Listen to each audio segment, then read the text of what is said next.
ஓம் சாந்தி. இன்றைய முரளி 3 ஜனவரி 2026. பாப்தாதா மதுவன். இனிய குழந்தைகளே, ஒவ்வொரு அடியிலும் ஸ்ரீமத்துப்படி நடந்து கொண்டே இருங்கள். இது பிரம்மாவின் அறிவுரையா அல்லது சிவபாபாவின் அறிவுரையா என குழப்பம் அடையாதீர்கள். கேள்வி: நல்ல மூளையுடைய குழந்தைகள் எந்த ஆழமான விஷயத்தை எளிதாக புரிந்து கொள்வார்கள்? பதில்: பிரம்ம பாபா புரிய வைக்கிறாரா அல்லது சிவபாபா புரிய வைக்கிறாரா என்பதை நல்ல மூளையுடைய குழந்தைகள் எளிதாக புரிந்து கொள்வார்கள். சிலர் இதிலும் குழப்பம் அடைகிறார்கள். குழந்தைகளே, பாப்தாதா இருவரும் ஒன்றாக இருக்கிறார்கள் என்று தந்தை சொல்கிறார். நீங்கள் குழப்பமடைய வேண்டாம். அனைத்தும் ஸ்ரீமத் என புரிந்து நடந்து கொள்ளுங்கள். பிரம்மாவின் அறிவுரைக்கும் சிவபாபா பொறுப்பு. ஓம் சாந்தி. ஆன்மீக தந்தை குழந்தைகளுக்கு புரிய வைக்கிறார். பிராமணர்கள் நாமே ஆன்மீக தந்தையை அறிந்து கொள்கிறோம் என்பதை நீங்கள் புரிந்து கொள்கிறீர்கள். காட்பாதர் அல்லது பரமபிதா பரமாத்மா என்று யாரை சொல்கிறீர்களோ அந்த ஆன்மீக தந்தையை உலகில் உள்ள எந்த மனிதரும் அறியவில்லை.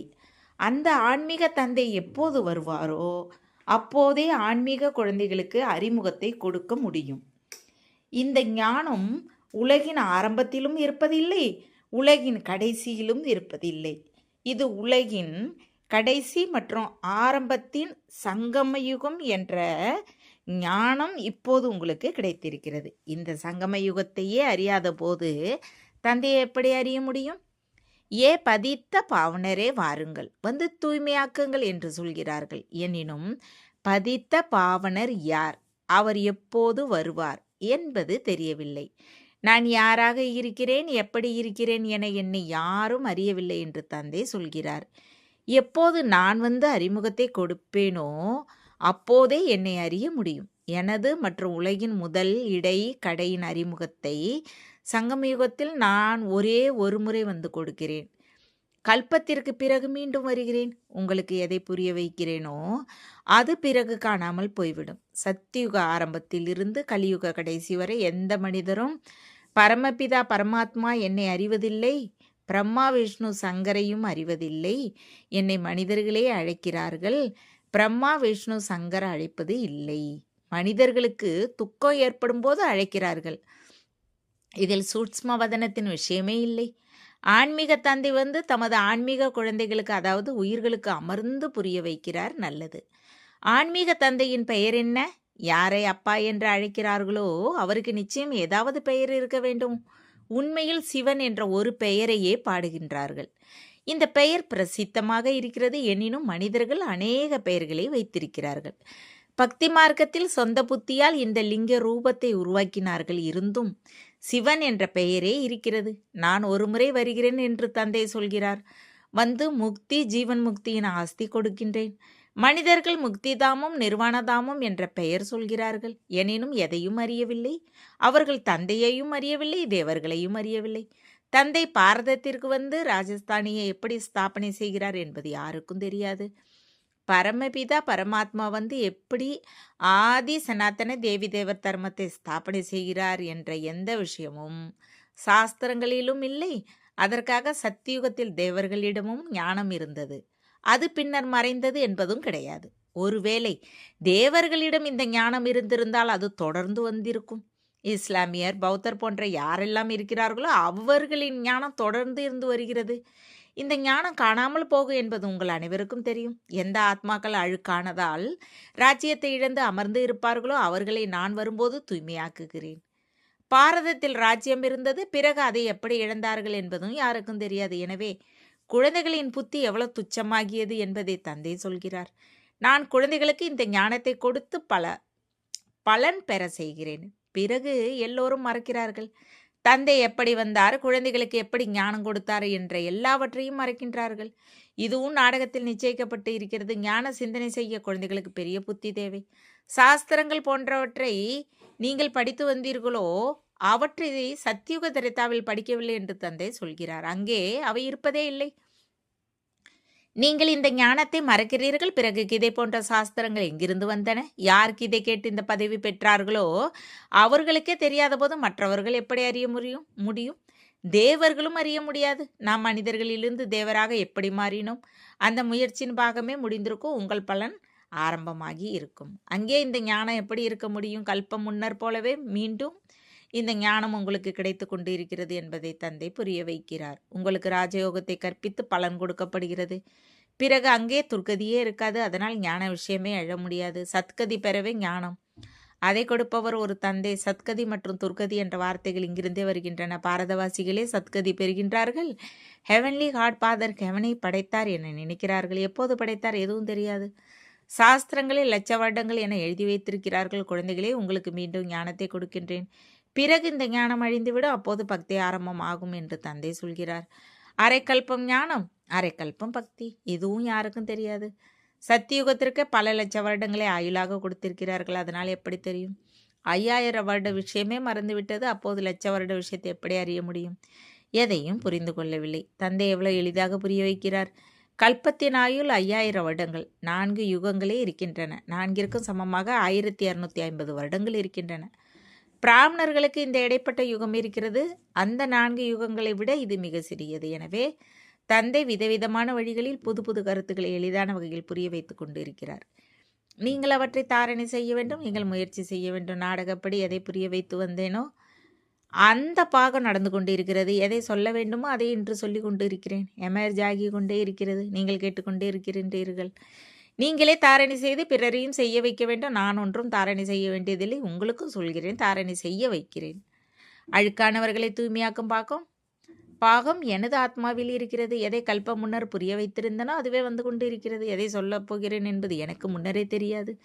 இவரது ஆத்மா வேண்டுமானால் ஞான சிந்தனை செய்யலாம். இவர் ஞான சிந்தனை செய்து சொல்கிறாரா அல்லது பாபா சொல்கிறாரா என்பது மிக ஆழமான விஷயம். இதை புரிந்து கொள்ள நல்ல மூளை தேவை. யார் சேவையில் மூழ்கி இருப்பார்களோ அவர்களுக்கே ஞான சிந்தனை ஓடிக்கொண்டிருக்கும்.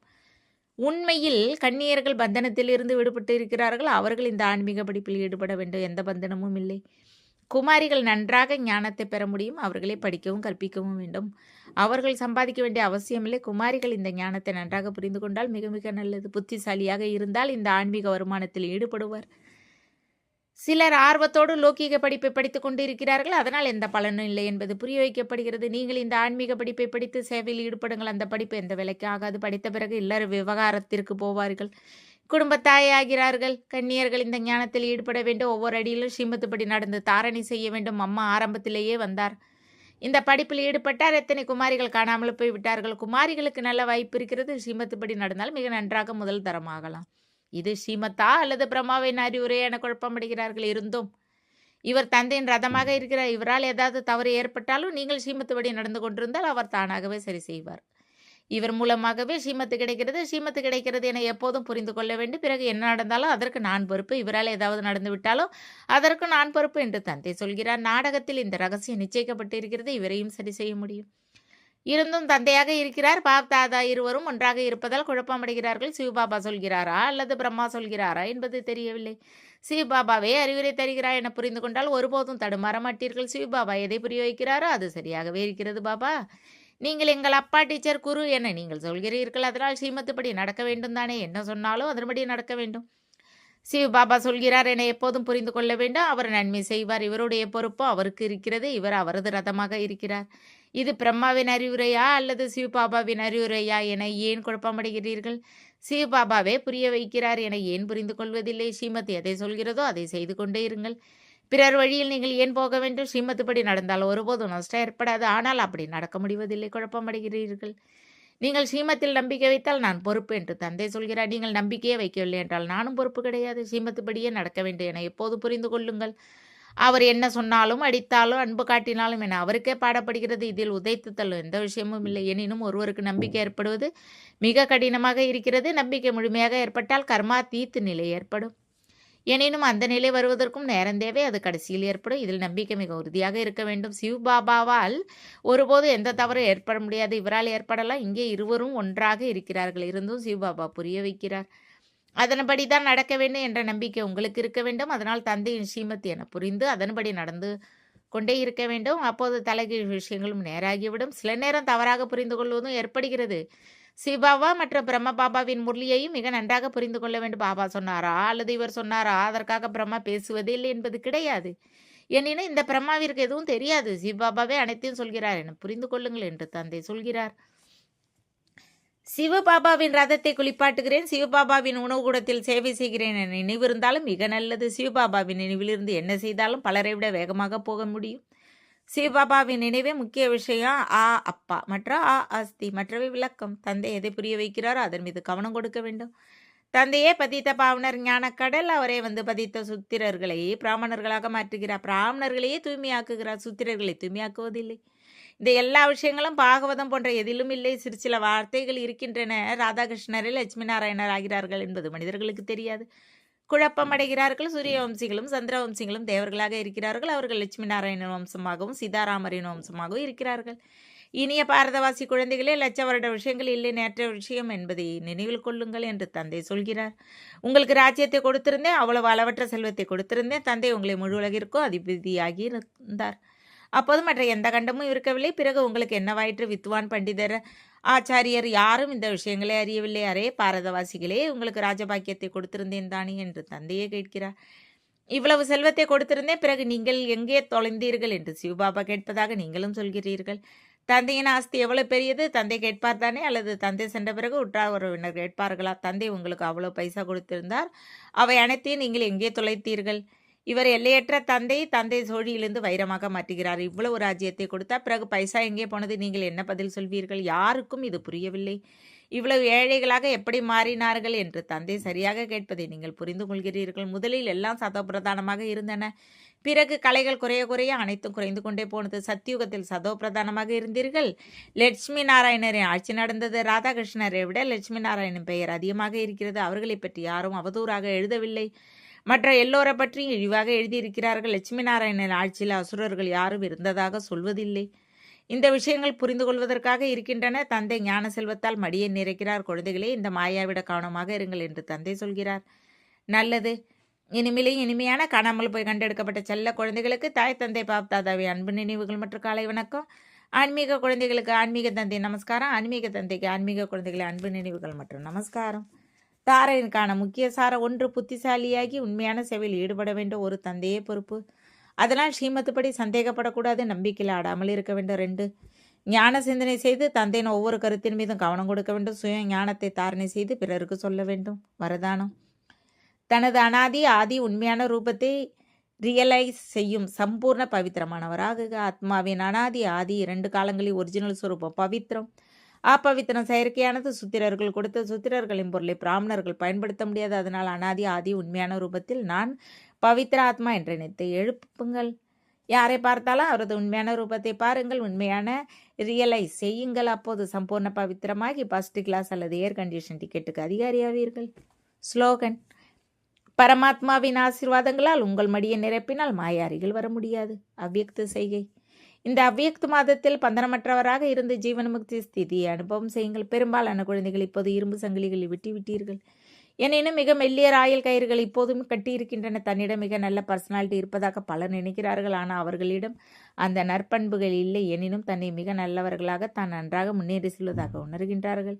இந்த ஜீவன் பந்தனத்தின் கயிறு பெரும்பாலோரிடம் இருக்கிறது. பாப்தாதா இப்போது இந்த கயிறுகளிலிருந்து விடுபட்டு ஜீவன் முக்தியில் இருப்பதை பார்க்க விரும்புகிறார். ஓம் சாந்தி. தேங்க்ஸ் பாபா.